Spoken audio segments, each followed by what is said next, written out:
department, my brilliant friend and colleague, Dr. Amanda Nowakowski.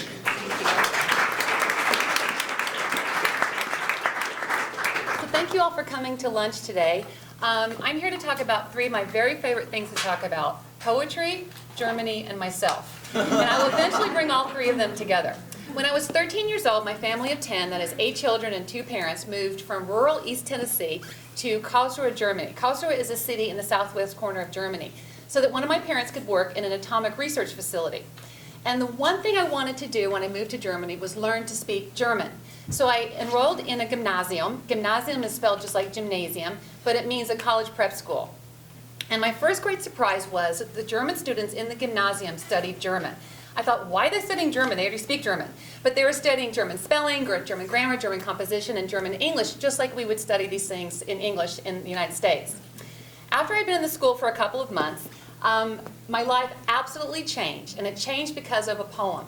The poem is called Der Erlkönig, the King of the Elves, and it's by Johann Wolfgang von Goethe, which is a really fun name to say. You can practice it later. I didn't know at the time, but Goethe is the great towering figure in German letters. He's the German Shakespeare. He was so well known, so widely regarded in his day that writers from all over Europe would flock to Weimar to make pilgrimages just to get a glimpse of him through the window. And when he met the great Emperor Napoleon in 1806, Napoleon acted like he was meeting a rock star, practically throwing himself on Goethe and saying, "Oh, to have lived long enough to have met the author, Goethe." So he was a big deal. At the time, when I was 13 years old, I didn't know any of this. All I knew was that a copy of a poem, which was mimeographed, came in front of me, and I just prayed, please don't let the teacher call on me, because I couldn't figure out how to pronounce the author's name. It's spelled Goethe.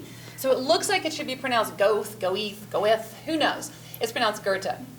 So the poem is about a father who rides feverishly through the woods on horseback with his ailing son in his arms. The son is having these terrible visions of the king of the elves coming from the underworld to snatch him away from his father.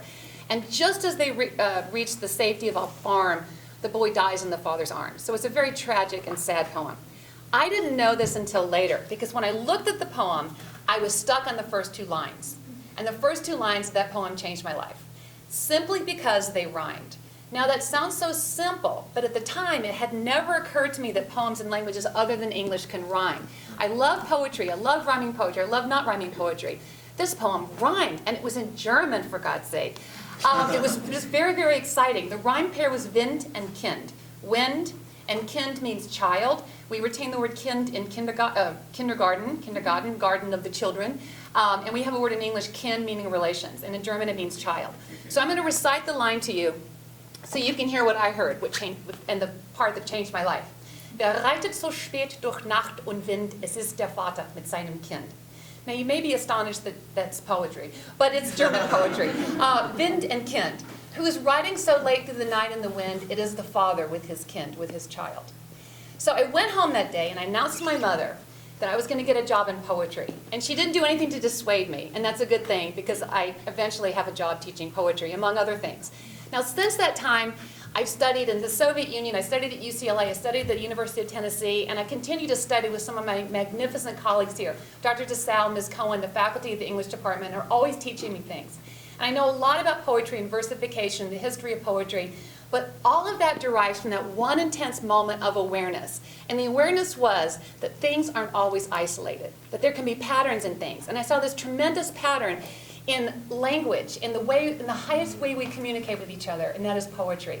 And it was such a relief to me, because I felt a little less alone. And I loved seeing the pattern in things. So that was my great moment of rhyme that changed my life when I was 13 years old. We're in a school, and so I wish for all of you many such moments of rhyme. Thank you.